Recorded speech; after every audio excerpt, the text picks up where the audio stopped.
दोस्तों नमस्कार। दोस्तों मैं सतवीर दलाल अपने YouTube के भारत लिंक चैनल पर आपका स्वागत करता हूं। दोस्तों आज हम जिस शख्सियत से रूबरू हो रहे हैं वो शख्सियत गुड़गांव की नहीं, दिल्ली की भी एक जानी मानी शख्सियत है। ये है श्री अतुल मुखी जी। मैं थोड़ा सा अतुल मुखी जी के बारे में बताऊं। ये IMT इंडस्ट्रियल एसोसिएशन मानेसर के अध्यक्ष हैं और कॉस्मो इंडिया के CMD हैं और एल्कोन एंड कंपनी के डायरेक्टर और हरियाणा विद्युत प्रसारण निगम के भी इंडिपेंडेंट डायरेक्टर हैं और बहुत सी समाज सेवी संस्थाओं से जुड़े हुए हैं। तो इन्होंने अपने बिजी शेड्यूल में से जो हमारे लिए टाइम निकाला उसके लिए हम इनके बहुत बहुत आभारी हैं और अपने चैनल पर इनका स्वागत करते हैं। तो अतुल मुखी जी आपका भारत लिंक पर सर बहुत बहुत स्वागत है। सतबीर जी आपका IMT इंडस्ट्रियल एरिया में अध्यक्ष होने के नाते मैं स्वागत करता हूं जी। आपका और भारत लिंक की समस्त टीम जनों का। जी जी जी बहुत बहुत शुक्रिया सर। अच्छा मुखी साहब थोड़ा सा देखिए, मैं तो आपका जानकार हूँ, मित्र हूँ, मैं तो आपके बारे में सब कुछ जानता हूँ, लेकिन जो हमारे सब्सक्राइबर हैं, जो हमारे मेंबर हैं 50,000 से ज़्यादा हैं, बल्कि और सोशल मीडिया पर भी लाख से ऊपर हैं, वो आपके बारे में कुछ थोड़ा सा जानना चाहेंगे। तो मैं आपसे निवेदन करना चाहूँगा कि थोड़ा सा आप अपने बारे में बताएं शॉर्ट में सर। सतबीर जी मैं बाय क्वालिफिकेशन मैं एक मैकेनिकल इंजीनियर हूँ। ठीक है। MBA मार्केटिंग किया हुआ है मैंने जी। और MBA फाइनेंस भी किया हुआ है जी। मैं शुरू से ही बचपन से ही एक उद्योग लगाने की मन में चाह थी जी।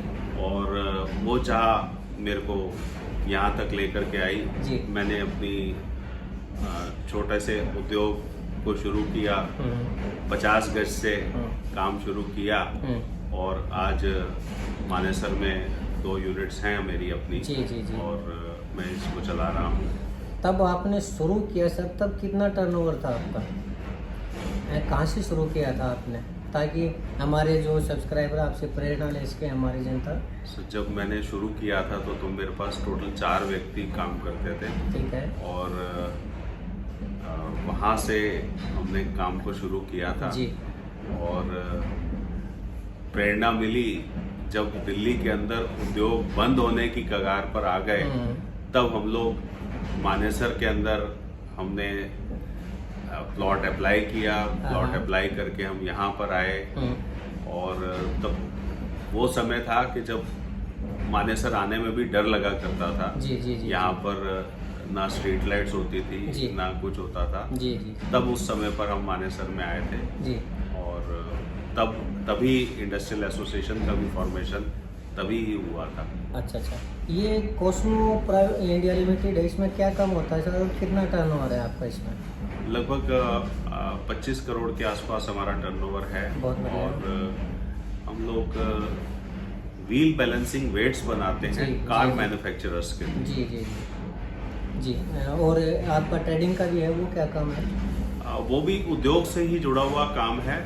इंडस्ट्रियल लुब्रिकेंट्स होते हैं, जो इंडस्ट्रियल लुब्रिकेंट्स हर फैक्ट्री के अंदर लगते हैं। ठीक है। मैं उन सब की एक हिंदुस्तान पेट्रोलियम कॉर्पोरेशन लिमिटेड के इंडस्ट्रियल लुब्रिकेंट्स की हम लोग C&F हैं और हर उद्योग के अंदर उस माध्यम से भी जुड़े हुए हैं। जी जी जी। अमूमन आज कितने आदमी काम करते होंगे आपके पास टोटल उनमें मिला के ना? लगभग 150 के आसपास व्यक्ति काम करते हैं। जी जी जी। बहुत बढ़िया सर। तो आप इंडस्ट्रियल एसोसिएशन के अध्यक्ष हैं सर मानेसर के। जी। तो आपने ऐसा क्या किया, जबकि इंडस्ट्री तो यहाँ पर हजारों हैं, तो आप उसके अध्यक्ष बने, आपने क्या किया ऐसा इंडस्ट्रीज के लिए? तो मैं एक ऑर्डिनरी मेंबर के नाते इंडस्ट्रियल एसोसिएशन के अंदर फॉर्मेशन की डे 1 फॉर्मेशन की स्टेज से ही जुड़ा हुआ हूँ। और जिस समय पर हमारा उद्योग बहुत संकट में था, जब एनहांसमेंट की डिमांड सरकार ने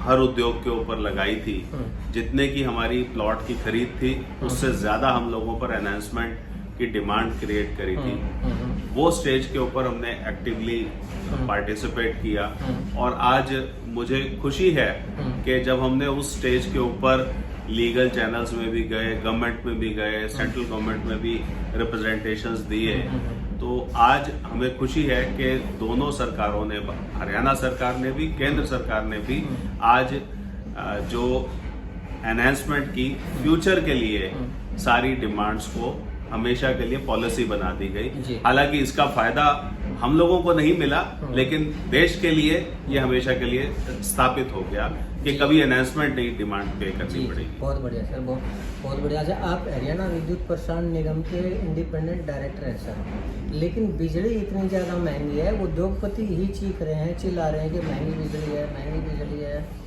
तो आपने एक डायरेक्टर होने के नाते आपने बिजली के लिए क्या किया सर, सस्ती बिजली के लिए क्या किया? सर, डायरेक्टर होने के नाते हम लोगों ने अपने मानेसर एरिया के लिए तो जो लोकल फॉल्ट्स हैं उसके लिए रेगुलर मीटिंग्स अपने DHBVN और HVPNL के माध्यम से करी, और उसमें ये जरूर हमने स्थापित किया कि किसी भी कारण से लोकल फॉल्ट्स के कारण से हमारी इंडस्ट्री की बिजली कट नहीं होनी चाहिए। ठीक है। एक कंटिन्यूस सप्लाई मिलनी चाहिए। अगर कोई पीछे से ग्रिड का फेलियर है उसको तो हम नहीं कर सकते। ये हमें कामयाबी भी मिली, हमें 2-3 साल इस चीज को एस्टैब्लिश करने में लगे। और जहां तक सवाल है बिजली दरों का, तो ये एक बड़ा गहरा सब्जेक्ट है जिसमें केंद्र सरकार और केंद्र सरकार के साथ साथ सभी स्टेट गवर्नमेंट्स सभी का इन्वॉल्वमेंट होगा, तभी इस पर कुछ हो पाएगा। लेकिन हाँ, एक कामयाबी हमें मिली है कि जो उद्योग अपने फैक्ट्री की छतों पर सोलर का प्रयोग कर रहे हैं उन लोगों को हमारा हरियाणा सरकार की तरफ से एक 5% उनके ब्याज दर के ऊपर जो सब्सिडी है वो हम ऐड करवाने में हरियाणा सरकार की पॉलिसी में कामयाब हुए, जिससे कि एक रिन्यूएबल एनर्जी को भी प्रमोशन मिलेगा और हर इंडस्ट्री के ऊपर अगर सोलर एनर्जी लगेगी और सोलर का प्रयोग करेंगे तो उसमें भी सब्सिडाइज्ड रेट पर उनको इंटरेस्ट मिलेगा जी।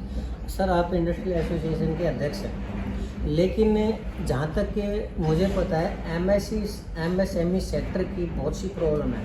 अब कोई आदमी अगर नया उद्योग लगाना चाहेगा, पहली बात तो हरियाणा के अंदर ज़मीनों के इतने महंगे रेट हो चुके हैं कि एक फैक्ट्री लगाने के लिए ज़मीन ही नहीं खरीद सकता। अगर ज़मीन खरीदेगा तो कम से कम 1000 गज का भी अगर वो प्लाट लेगा तो सर 10 करोड़ का तो प्लाट होगा, तो वो कहाँ से खरीदेगा? अगर खरीद लिया तो वो बिल्डिंग नहीं बना सकता। तो आप एक अध्यक्ष होने के नाते क्या सरकार से ये डिमांड नहीं करते कि ज़मीनों के रेट सस्ते दिए जाएं? सरकार जो ज़मीन ले रही है उनको एक्वायर करके न और कम रेट के ऊपर अगर उनको ज़मीन उपलब्ध करवाई जाए, बिजली के रेट सस्ते किए जाए, तो हो सकता है हम चाइना को बीट कर सकें। मैंने HSIDC का डायरेक्टर रहते हुए इस वाले टॉपिक को वहाँ पर कई बारी उठाया भी था और इसके ऊपर वहाँ पर पॉलिसी भी बनवाने में कामयाब हुए थे। साहा इंडस्ट्रियल एरिया है जी, यहाँ पर हरियाणा सरकार ने अपने पॉलिसी में इनकॉर्पोरेट, मेरे सुझाव के ऊपर इसको इनकॉर्पोरेट भी किया। वहाँ पर शेड्स बना करके इंडस्ट्री को रेंट आउट करने पे के माध्यम के पॉलिसी पर लेकर के आए, और उसके बाद जब वो 5 साल उसी फैक्ट्री में रेंट पर रहेंगे और 5 साल के बाद उनको मार्केट वैल्यू से कम प्राइस के ऊपर उनको वही प्लॉट ट्रांसफर करने की पॉलिसी बनवाई। लेकिन ये सरकार में थोड़ा काम स्लो होता है, लेकिन हाँ, शुरुआत इसकी नींव जरूर रख दी गई है, और अगर ये मॉडल सक्सेसफुल होगा तो आने वाले समय में सरकार उस पर कुछ पॉजिटिव स्टेप्स भी लेगी। MSME में काम करने का जो अधिकार है वो है सेंट्रल गवर्नमेंट का। अब लोकल उद्योगपतियों की क्या समस्याएं हैं सर? जैसे IMT मानेसर है, इसमें क्या प्रॉब्लम है उद्योगपतियों को, थोड़ा वो बताएं। लोकल उद्योगपतियों को जो सबसे बड़ी समस्या है आज, मैं अगर सिर्फ अपने मानेसर इंडस्ट्रियल एरिया की बात करूं तो मानेसर इंडस्ट्रियल एरिया में नंबर पहला हमारा एक टोल चल रहा है जो कि खिड़की दौलत टोल, ये आज से 3-4 साल पहले खत्म हो जाना चाहिए था, वो आज भी रिन्यू होता जा रहा है। वो एक समस्या नंबर 1 है। ठीक है। दूसरा, हमारे यहाँ पर public transport Manesar industrial area के अंदर बहुत पुअर है, जिसके कारण से यहाँ पर जिस स्टाफ को विद इन गुड़गांव भी आना पड़ता है उसको भी आने में बहुत मशक्कत करनी पड़ती है। जी। एक पब्लिक ट्रांसपोर्ट की इम्प्रूवमेंट की बहुत ज्यादा जरूरत है, जिससे कि स्टाफ यहाँ पर कम्यूट कर सके आसानी से। तीसरा साहब, यहाँ पर एक ट्रेंड मैन पावर आसपास के गांवों से तो नहीं मिल पाती। आउटसाइडर्स आकर के काम करते हैं, उनको किराया बहुत महंगा पे करना पड़ता है। एक कॉलोनी या एक हॉस्टल गर्ल्स के लिए, जो कि एक कामकाजी महिलाओं के लिए, और एक वर्कर्स के लिए कोई डॉर्मेट्री टाइप ऑफ एकोमोडेशन, ऐसा कुछ यहाँ पर डेवलप हो, नेचुरल वे में एज ए पॉलिसी बना करके डेवलप हो, जिससे कि यहाँ पर मैन पावर को अवेलेबल रखना आसान हो। जी जी जी जी। अच्छा, ये तो ठीक है सर, लेकिन मैं एक चीज़ और पूछना चाहूँगा कि आप एक के मंत्री के बेटे रहे हैं, गवर्नर के बेटे रहे हैं, आपका फादर साहब का बहुत ही ब्राइट करियर रहा है बीजेपी के अंदर, तो एक मंत्री परिवार से, राजनीतिक परिवार से आकर आपने राजनीति की तरफ क्यों नहीं रुझान किया, इंडस्ट्री की तरफ आप क्यों आए? जी, आप अगर उसके अंदर राजनीति के अंदर रहते हुए अगर कोई भला करना है, अगर कुछ किसी को नौकरी ही देनी है, तो कम से कम 20 लोगों का तो उनको मुंह देखना पड़ेगा कि जी उस डिपार्टमेंट में वहां जॉब रखवा दे। यहाँ पर तो 150 लोगों को डायरेक्ट एम्प्लॉयमेंट हम खुद दे रहे हैं और 150 लोगों के परिवारों को का भला कर रहे हैं। ये इसमें खुशी मिलती है। और being a technical person, engineering industry को रन करना, ये अपने आप में मेरे को अच्छा लगता है, प्रेस्टिजियस लगता है। जी जी जी, बहुत बढ़िया सर। अरे सर, आप उद्योगपति भी हैं, आप राजनीतिक परिवार से भी हैं, बहुत बड़े परिवार से हैं, ये बातें तो सारी ठीक है, लेकिन आपने समाज के लिए इन चीज़ों के अलावा क्या किया है? रोजगार देने के अलावा भी समाज के लिए कुछ किया है क्या आपने? सो मैंने एक अपने ग्रैंड मदर और ग्रैंड मदर के फादर और ग्रैंड मदर के नाम से एक ट्रस्ट फॉर्म कर रखा है। उसके माध्यम से छोटे मोटे जरूरतमंदों की मदद करते रहते हैं समय समय पर। जी जी जी, बहुत बढ़िया सर। आपकी फ्यूचर प्लानिंग क्या है मुखी साहब?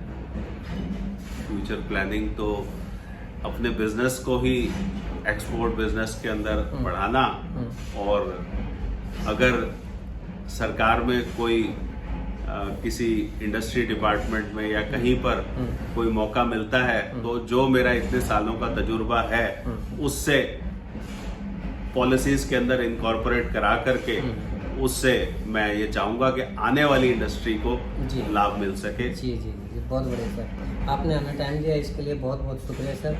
बस एक आखिरी सवाल पूछना चाहूँगा, क्या आप समाज के लिए कुछ संदेश देना चाहेंगे? समाज के लिए एक संदेश है जी कि इंडस्ट्री जिस भी कंट्री की फ्लरिश होती है, स्पेशली स्मॉल स्केल इंडस्ट्री, वो देश हमेशा तरक्की करता है।